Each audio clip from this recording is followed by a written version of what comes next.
Okay, class, let's continue. Okay, this time lessor's perspective. Okay, so again, the lessor has the obligation to transfer the right to use the underlying asset, and in exchange for that, the lessor has the right to receive lease payments.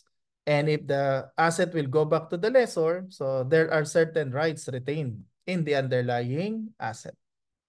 Okay, now actually, yung provisions ng PAS or IAS 17, so carried over lang yan.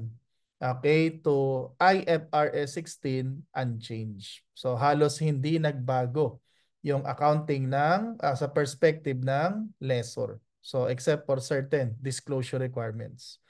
Okay, and in relation nga dun sa lease classification of the lessor, okay, number 39. Which statement is incorrect?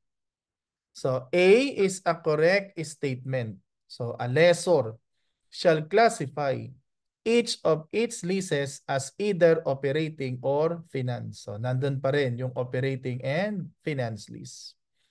Okay, so B is a correct statement. A lease is classified as a finance lease if it transfers substantially all the risks and rewards incidental to ownership of an underlying asset. So actually, residual yung operating. Pag hindi siya nag-qualify as finance lease, automatic operating. And whether operating or finance nga yan will depend on the transfer of risks and rewards of ownership. Okay? So C is also correct. Yun nga. Okay, so yung transfer ng risks and rewards. So yung evaluation nun, substance over form. So whether a lease is finance or operating depends on the substance of the transaction rather than the form of the contract. So yung classic principle na substance over form. So incorrect, delta. Changes in estimates or changes in circumstances do not. So do not dapat yan. So do not give rise. Okay, so do not give rise to a new classification of a lease for accounting purposes. So kung change lang yan sa estimate, change lang in circumstances, it will not give rise to a new classification. Okay, so 39 delta. Now, so again, for accounting purposes, first we need to classify. So ano ba yung lease, okay, on the part of the lessor? Finance or operating? So again, yan yung nawala kay lessee. Kasi kay lessee, basta yung lease ay long-term and okay, not low value, so basically finance lease accounting yun. So magre-recognize ng right of use asset and lease liability.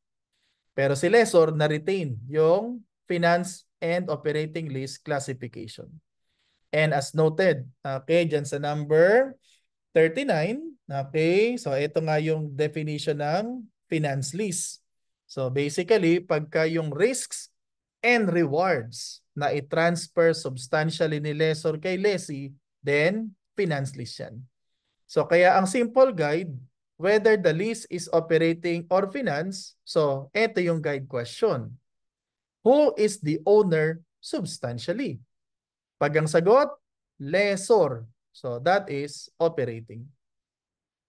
So in operating lease, yung legal and yung substantial owner the same. Kaya ang operating lease accounted for as traditional rental approach yan. Okay, so yung form and substance niya the same. Pero pag ang answer dyan sa question na yan ay lessee, ayun, na i-transfer ni lessor kay lessee substantially yung risks and rewards. So the lease is what? Finance lease. So yan na yung classic example ng substance over form. Kasi pag tinignan yung form yan, lease yan eh. Pero yung substance para bang purchase. Yan. Okay? So yan yung core principle in classifying the lease. Now, pag yan ay finance lease, there are two types pa. Okay, depending on the lessor. If the lessor is a dealer, so para ba makabenta siya, pinaparentahan niya din. So, ang tawag dyan, sales type.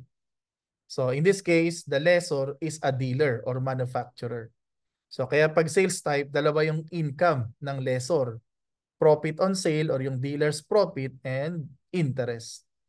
So, if the lessor is non-dealer, yon direct financing. Okay? So, yan ang classification on the part of lessor. So, doon muna tayo sa pag-classify. Kasi nga, how much in the balance sheet, how much in the income statement, so how much in the cash flows, anong activity yan, will depend heavily on the lease classification. Okay? So, ang crucial dyan, yun nga, yung transfer of risks and rewards. So, paano malalaman na nagkaroon nga ng transfer of risks and rewards? So, in PFRS 16, there are a total of 8 indicators of finance lease. At dyan sa 8 na yan, 5 are usual, then 3 others.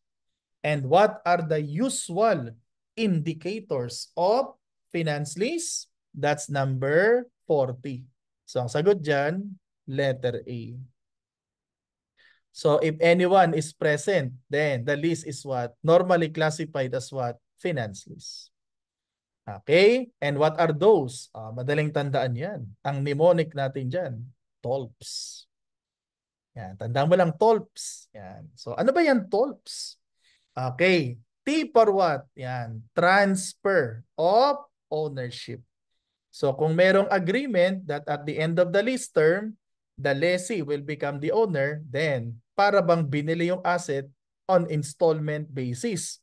So upon full payment, saka lang ita-transfer yung ownership. So in that case, okay, that is what? Finance lease.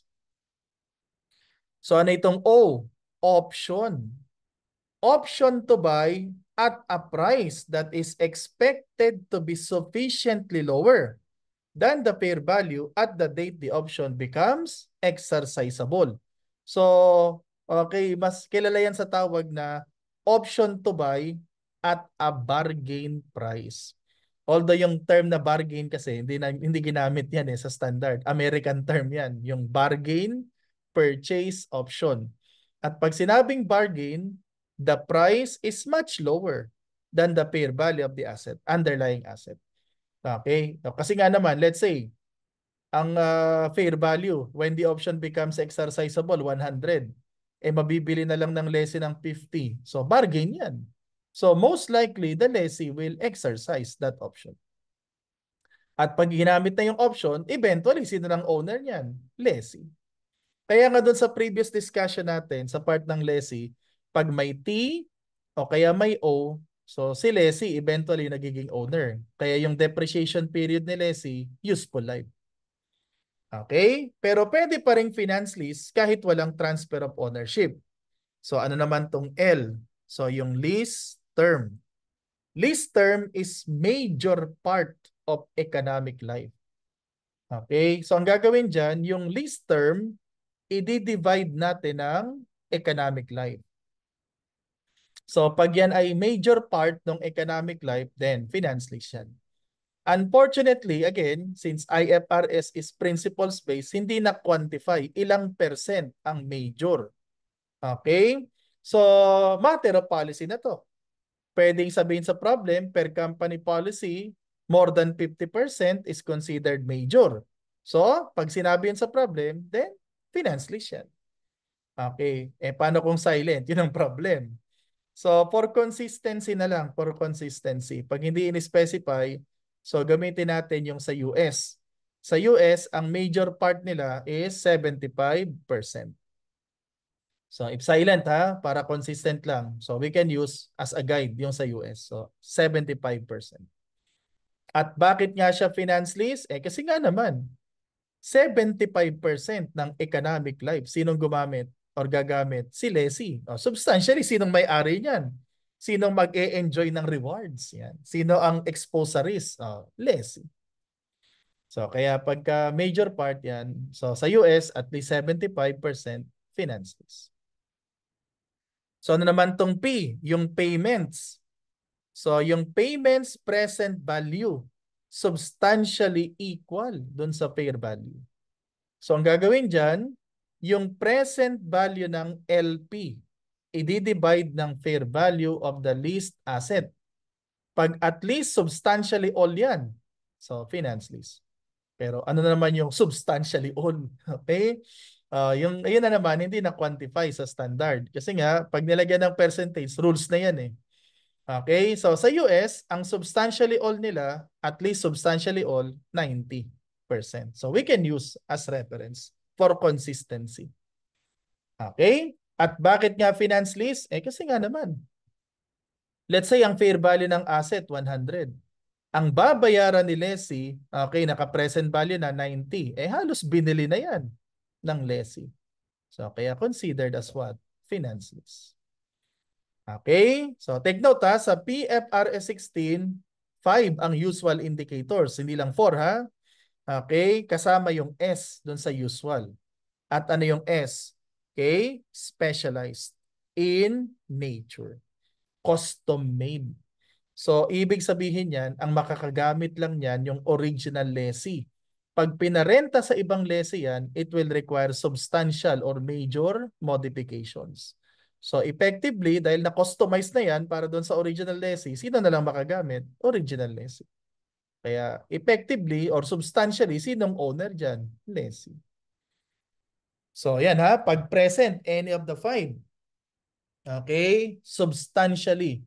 Sino ang may-ari niyan? Okay? So, sino yung nag-e-enjoy ng reward? Sino yung exposed sa risk? Lessee. So, kaya pag any of the five is present, so the list is what? Finance. Okay? Eh, paano kung walang tolps? Pwede pa rin bang finance list? Yes, kasi nga 8 yung indicators. So aside from the 5 na usual, meron pang others. Ito yung number 41.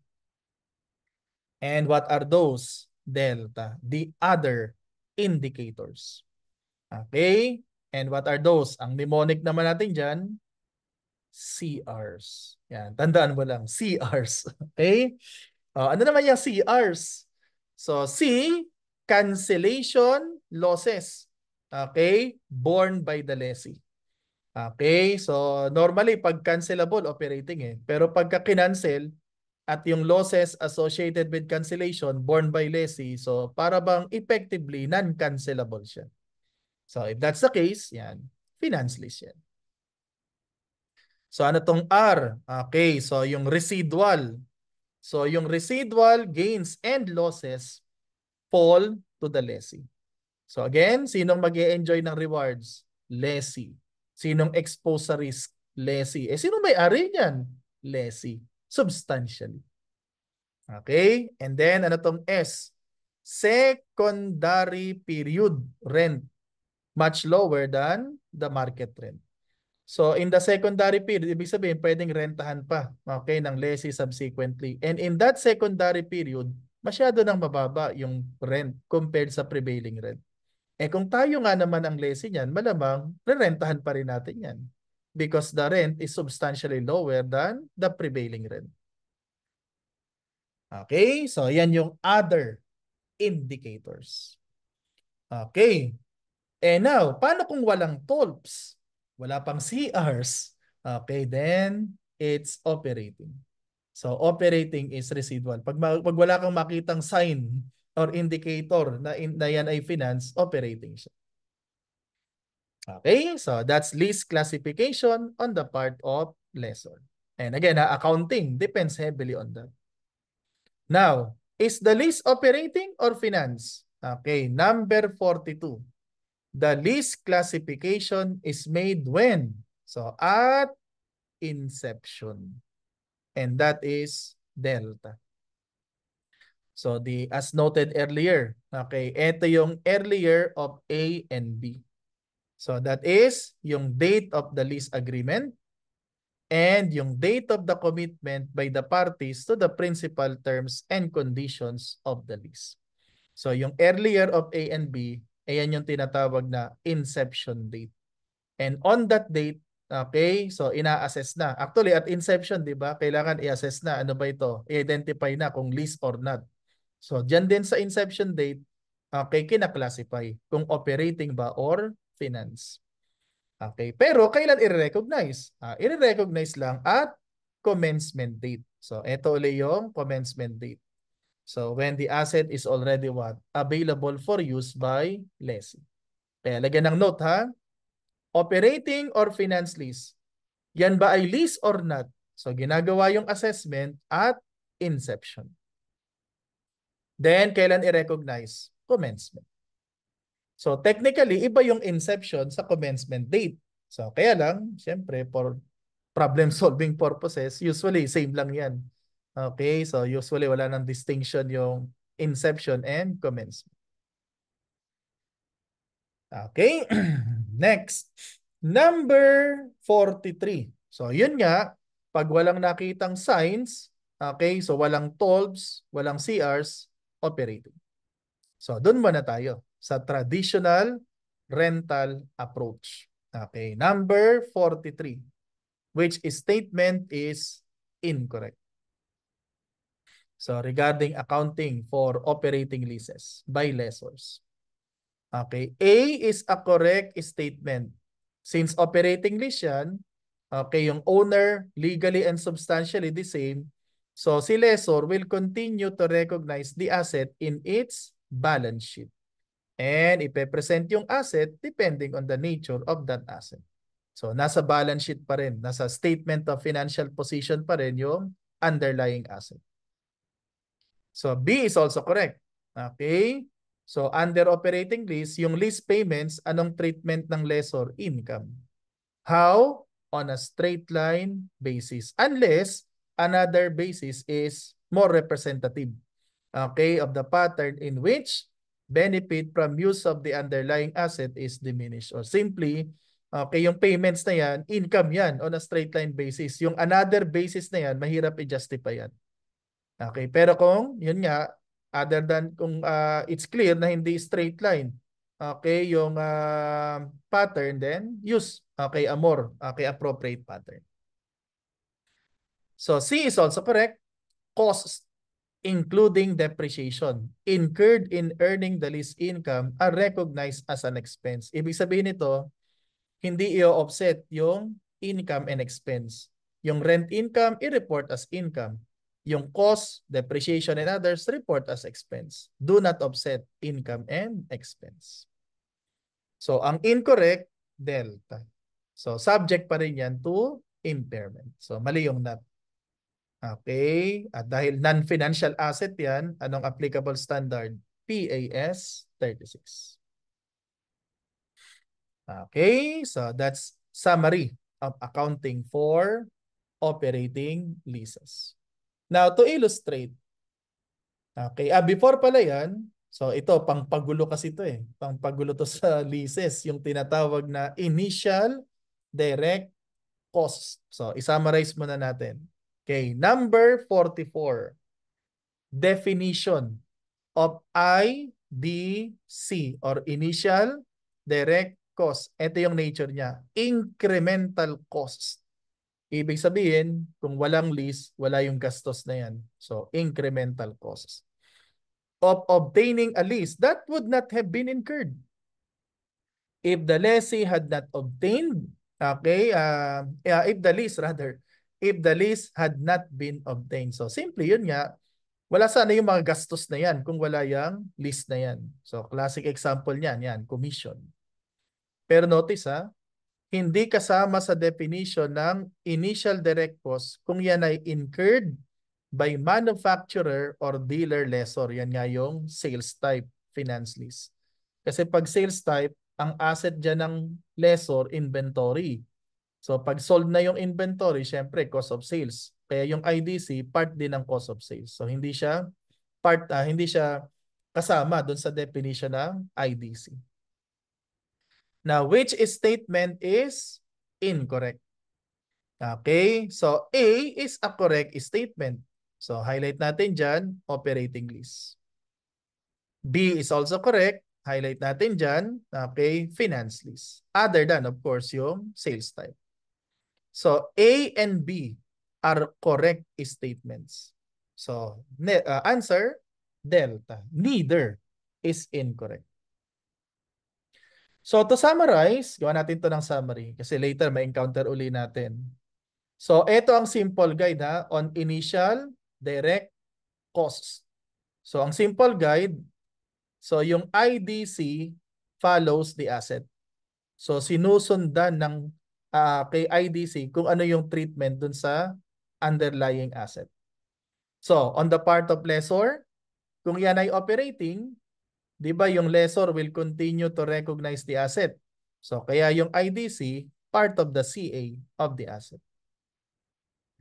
So kaya dinidiffer siya. So deferred and then amortized over the lease term. Tapos yung balance, yung unamortized portion yan, part of the CA of the asset. So in a simple guide, sinusundan. Sinusundan ng initial direct cost yung related asset, yung underlying asset. So since operating yan, nasa balance sheet pa rin yung asset, nandun din ang IDC. Part of the CA of the asset. Now, in the case of finance lease, again, depende to kung direct financing or sales type.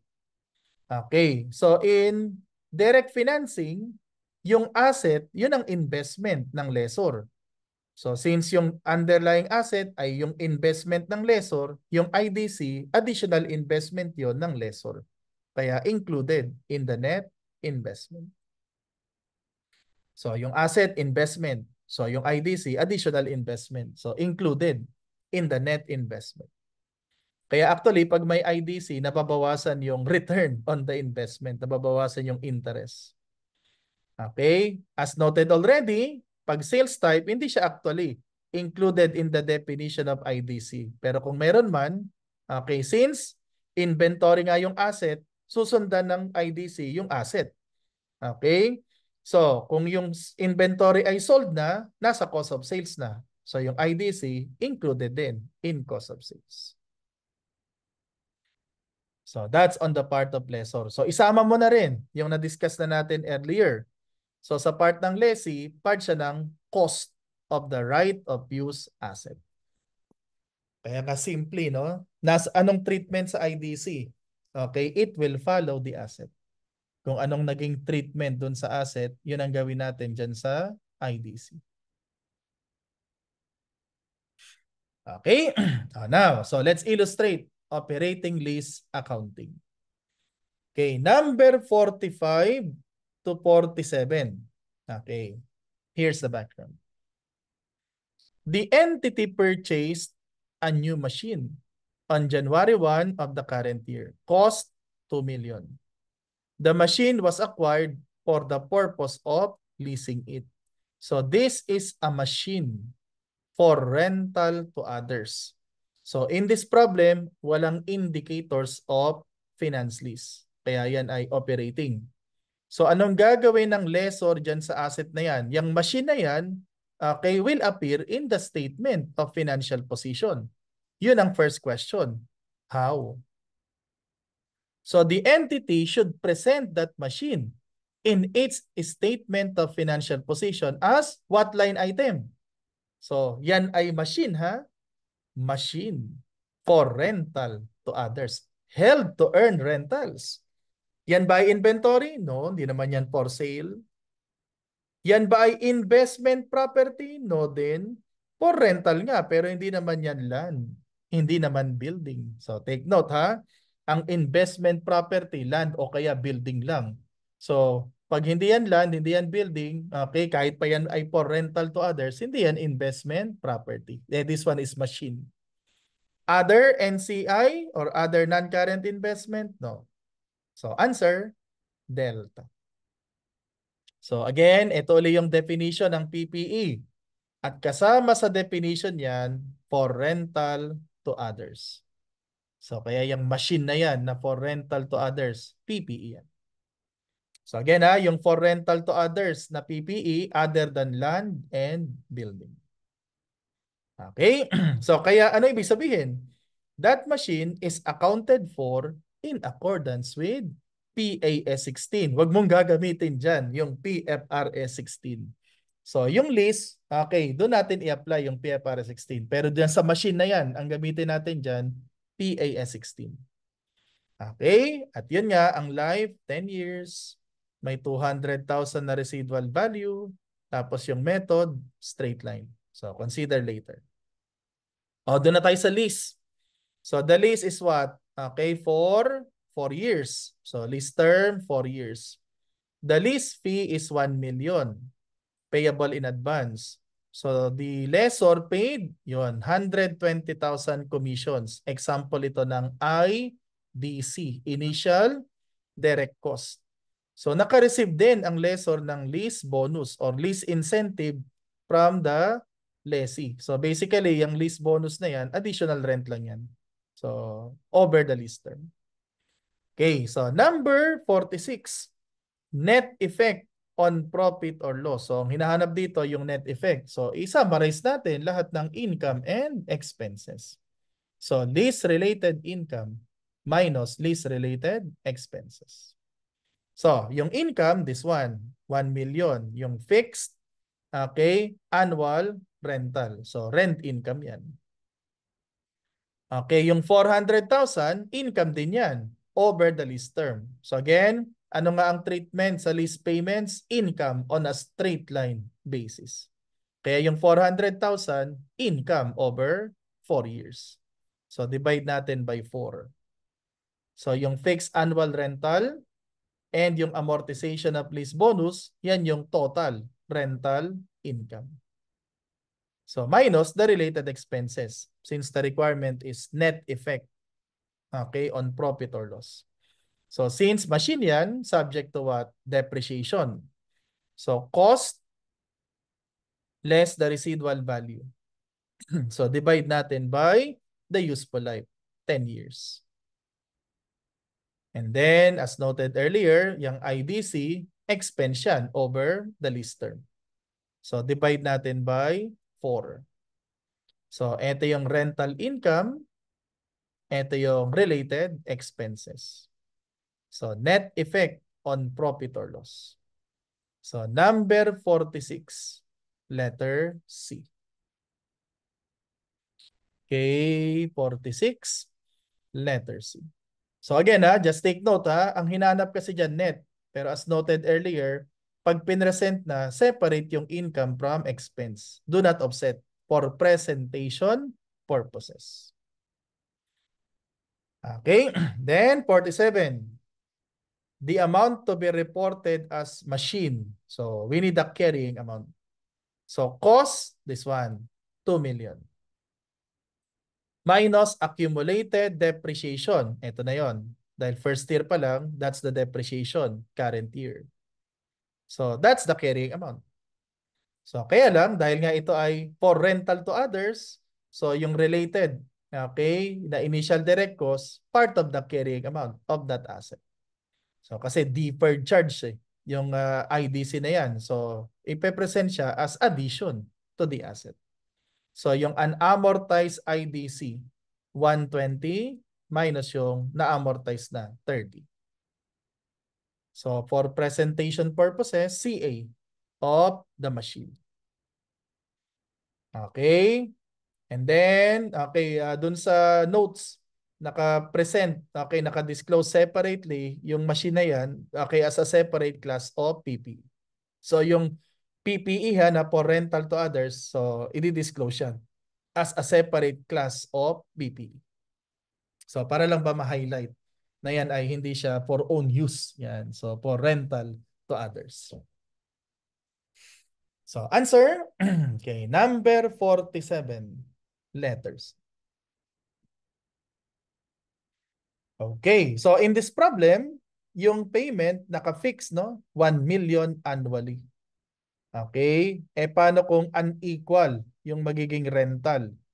So again, as noted earlier, yung income recognition ay equal So pagka yung payment is not equal, then at the end of each period, either may receivable yan or unearned. So that's the requirement in number 48. Okay, so as of June 30, year 3, magkano daw yung rent receivable? So again, this is operating lease. The term is 3 years. At yung total to be collected over 3 years, 360. Okay, pero notice yan, unequal rentals. So kung nag-start yan ng July 1, year 1, so yung June 30, year 3 is already second year, end of second year. So to get yung rent receivable, ano bang nature ng accrued rent receivable? Okay, rent already earned but not yet received. So earned already, not yet collected. So receivable. So get the cumulative accumulated rent income as of June 30, year 3. So that's 360. Income yan on a straight line basis times 2 over 3. So naka 2 years na. So minus accumulated rent received. So na-receive ng first year, 60. Second year, 90. Total. So since income recognition is equal, but the collection is not, so as of June 30, year 3, merong earned pero hindi pa nare-receive. So receivable. So 48, bravo. Okay, number 48, bravo. Okay, now, in the previous problem, ang nagbayad ng bonus, lessee. Paano naman kung ang nagbayad ng bonus, lessor? Okay, so paano yung treatment dun sa lease bonus or incentive given by lessor? So by the way ha, yung pag-account sa lease incentive, so same lang whether cash or non-cash. And kung yan ay given by the lessor, deduction yan from rent income. And that's number 49. So in this case, yung incentive is in the form of rent-free period. So the requirement, income year 1. So how much in P&L in year 1? So the lease term is 20 years. Okay, yung life ng building 40. So okay, 50% lang, di lumampas na, hindi umabot ng 75. So wala nang wala nang iba pang wala nang indicators. Okay, other indicators of finance lease. So automatic, this one is what? Operating. Okay? Now, so since operating yan, again, yung lease payments, income yan on a straight line basis over the lease term. So kung kung ang effective date ay January 1, year 1, mag-start pa lang ang payment ng January 1, year 3, so how many years free? 2 years. So, ito yung lease term, 20.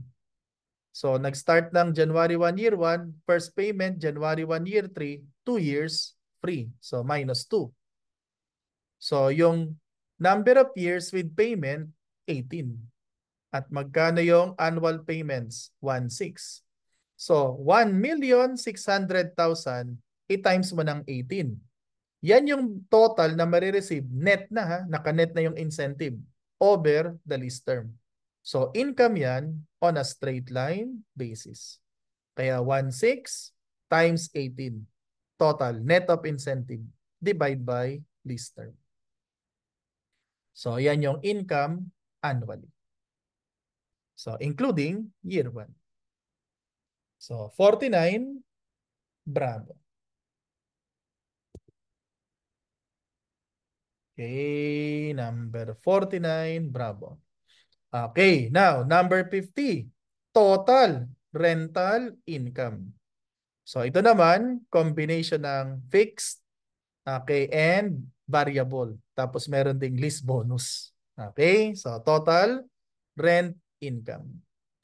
So, the term is 5 years. Okay. So, the fixed rental is 3.6. So, kaya lagay natin dyan. Fixed annual payment. So, rent income yan. 3.6. Aside from the fixed, meron ding additional. 10% of sales in excess of 6 million. So, yan yung actually example nga ng variable okay, payment. So, yung tinatawag na contingent rent.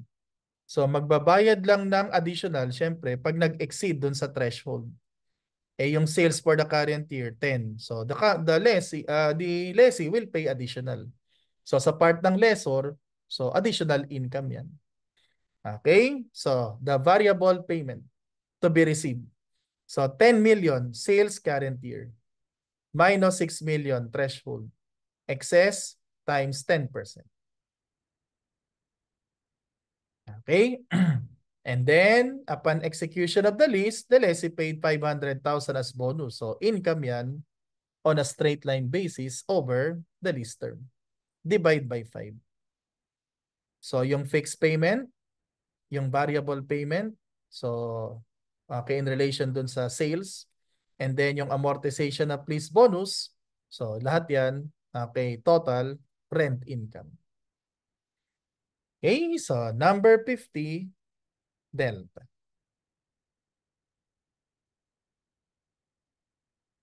Okay, so yan, traditional rental approach.